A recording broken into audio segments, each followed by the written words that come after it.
Assalamualaikum warahmatullahi wabarakatuh. Shalom, nama budaya, salam sejahtera untuk kita semua.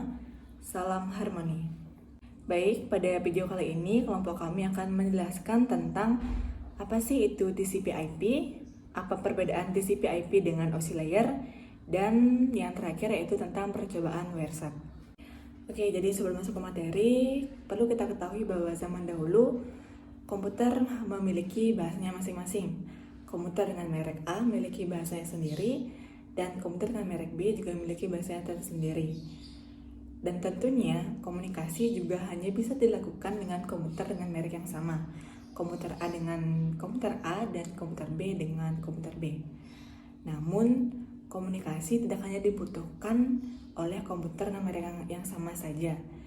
Kita juga perlu berkomunikasi dengan komputer yang berbeda, yaitu komputer A dengan komputer B, komputer B dengan komputer C, dan begitu pula seterusnya. Dan dari permasalahan tersebut, maka diciptakanlah suatu standar komunikasi khusus, yaitu OSI layer dan TCP/IP. Nah, apa sih itu OSI layer dan TCP/IP? Akan dijelaskan pada materi berikutnya. TCP merupakan singkatan dari Transmission Control Protocol, dan IP merupakan singkatan dari Internet Protocol. TCP/IP merupakan standar komunikasi data yang digunakan oleh komunitas internet dalam proses tukar-menukar data dari komputer satu ke komputer lainnya di dalam jaringan internet.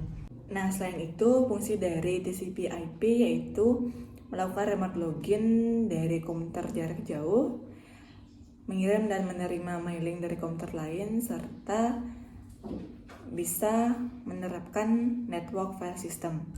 Selanjutnya, layer pada TCP/IP. Pada umumnya terdapat 4 layer pada TCP/IP yang merupakan layer original TCP/IP.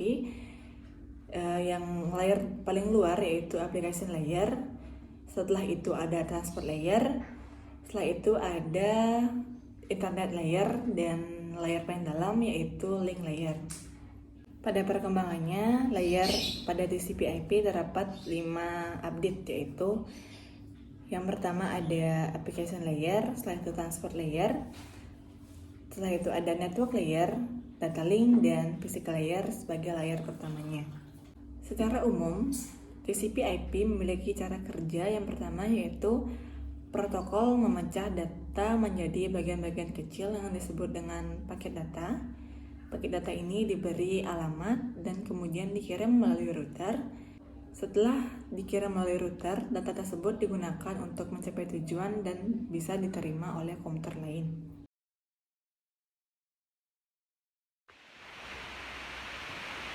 Baik, di sini saya akan menjelaskan materi mengenai perbedaan OSI layer dan TCP/IP. Jika dilihat dari jumlah layernya, OSI layer dan TCP/IP ini berbeda, di mana OSI layer ini terdiri dari 7 buah lapisan dan TCP/IP ini terdiri dari 4 buah lapisan. Ini terdiri dari lapisan application, kemudian presentation, session, transport, network, data link, dan physical. Sedangkan di TCP/IP itu ada lapisan application, transport, network, dan link. Nah, ada beberapa lapisan pada OSI layer yang digabung di dalam TCP/IP seperti lapisan application, presentation, dan session pada OSI layer digabung menjadi lapisan application pada TCP/IP, dan lapisan data link dan physical pada OSI layer itu digabung menjadi lapisan link pada TCP/IP. Nah, jika dilihat dari segi fungsinya, OSI layer dan TCP/IP ini memiliki beberapa perbedaan. Seperti halnya pada layer application, TCP/IP berfungsi untuk menjalin hubungan langsung dengan pengguna, kemudian melayani permintaan data atau pengiriman data, dan mendefinisikan bagaimana sebuah browser bisa mengambil konten dari sebuah web server sehingga akhirnya tampil di web browser. Sedangkan di OSI layer, application berfungsi untuk memberikan data user interface pengirim atau penerima, dan menunjang aplikasi untuk berkomunikasi melalui jaringan. Nah, kemudian pada layer transport, pada TCP/IP berfungsi untuk memastikan bahwa semua komunikasi antar jaringan komputer berjalan dengan lancar, kemudian menjadi penghubung jaringan antar pengirim dan penerima, kemudian mengamankan transmisi data, dan yang terakhir yaitu memproses transmisi data dengan cepat. Sedangkan pada OSI layer, transport ini berfungsi untuk menjalin hubungan antar penerima dan pengirim, kemudian menyalurkan byte, kemudian melakukan transmisi data, kemudian memecahkan data ke dalam beberapa paket data, dan yang terakhir yaitu melakukan looping transmisi apabila ada paket yang hilang dalam proses pengiriman. Kemudian pada layer network pada TCP/IP berfungsi untuk memberikan identitas pada setiap komputer berupa alamat IP, kemudian memastikan alamat IP berfungsi dengan baik, kemudian bertanggung jawab untuk mengirimkan paket keluar dari jaringan, kemudian mengarahkan perangkat paket, kemudian memastikan paket mencapai tujuan, dan yang terakhir yaitu menyediakan fungsi dan prosedur untuk mentransfer urutan data antar aplikasi dan perangkat melalui jaringan. Sedangkan pada OSI layer yaitu untuk melakukan pengalamatan, kemudian melaksanakan proses routing, dan yang terakhir yaitu membuat header untuk setiap paket data yang ada. Yang terakhir yaitu pada layer link pada TCP/IP berfungsi untuk menyediakan link untuk data, kemudian mentransmisikan data berupa sinyal, dan yang terakhir yaitu bertugas untuk menempatkan frame-frame jaringan di posisi atas media jaringan yang akan digunakan. Nah, sedangkan pada OSI layer ini terdapat layer yang disebut dengan data link yang berfungsi untuk membaca MAC address dari paket data dan menyalurkan informasi antar jaringan. Baik, selanjutnya saya akan menjelaskan bagian protokol data unit atau PDU. Pertama di sini ada OSI layer. Terdapat beberapa layer yaitu application, presentation, session, transport, network, data link, dan physical. Application. PDU-nya terdapat HTTP, HTTPS, SMTP, POP3, FTP, TFTP, SFTP, SSH, dan NTP. Presentation, PDU-nya terdapat AFL, HCL, dan SSL. Selanjutnya ada session. PDU-nya terdapat NetBIOS. Transport, ada TCP dan UDP. Lalu ada network, itu IP address. Selanjutnya data link, terdapat ATM dan PPP. Lalu terakhir ada physical. PDU-nya tergantung pada perangkatnya. Selanjutnya ada TCP/IP. Berikut beberapa layer pada TCP/IP, yaitu ada application. PDU-nya itu HTTP, HTTPS, SMTP, DNS, RIP, FTP, TFTP, Telnet, dan DHCP. Lalu ada transport.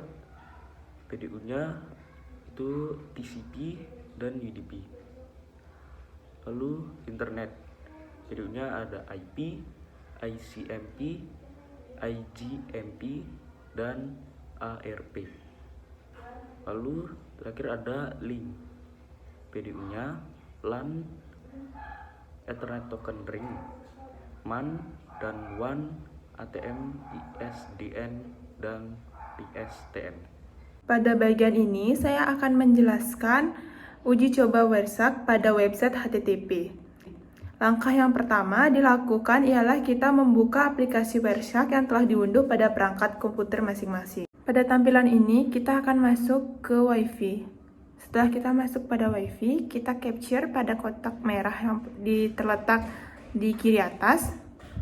Dilanjutkan dengan langkah berikutnya ialah kita mencari website yang ingin kita tuju. Di sini saya akan mencari website reset.unisma.ac.id. Setelah kita tuju website yang kita inginkan, kita kembali lagi ke Wireshark. Lalu kita source di sini HTTP karena kita di sini akan mencari HTTP. Selanjutnya, kita buka command prompt di mana kita di sini akan mengecek IP-nya yaitu 114.7.136.200. Dilanjutkan pada bagian HTTP yang sudah kita cari terlebih dahulu. Di sini kita akan mencocokkan pada destination. Yang seperti yang kita ketahui tadi bahwa angka yang muncul sebelumnya ialah 114.7.136.200. Di sini ada angka yang berangka sama pada destination. Lalu kita klik pada bagian source dan akan muncul tampilan seperti ini. Di sini terdapat 5 baris yang terdiri dari frame, Ethernet 2, Internet Protocol version 4, Transmission Control Protocol, serta Hypertext Transfer Protocol. Selanjutnya saya akan menjelaskan lapisan-lapisan yang terdapat pada HTTP yang telah saya tuju. Kita akan tunjukkan tangkapan penggunaan website HTTP pada bagian paket data dengan website tujuan http://resetunisma.ac.id.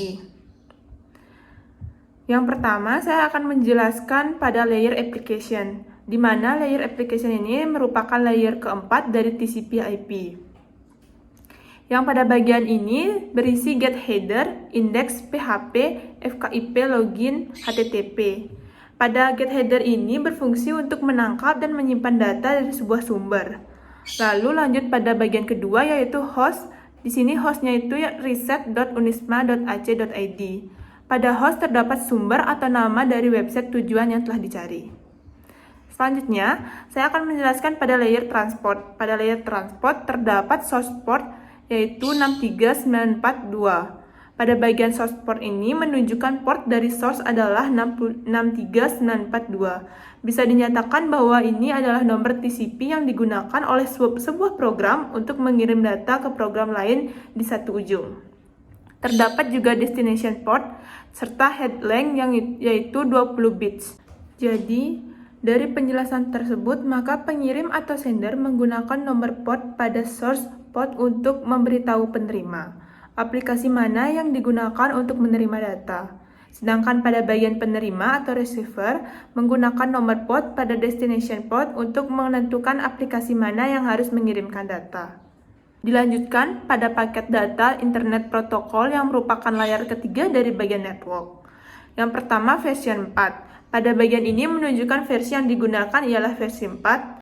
Dilanjutkan pada data Ethernet 2 yang merupakan bagian dari analisis layer bagian link. Pada bagian ini menggunakan tipe IPv4. Dilanjutkan pada bagian kedua, di sini saya akan menampilkan uji coba WERSAK pada website HTTPS.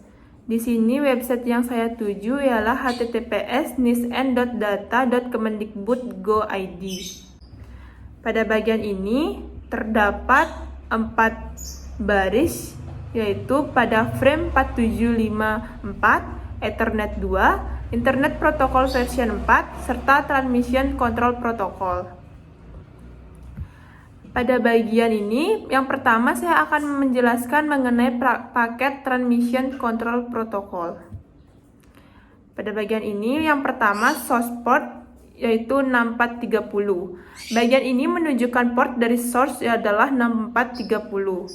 Sedangkan pada destination port 443, bagian ini menunjukkan port dari destination ialah 443, yaitu merupakan dari HTTPS.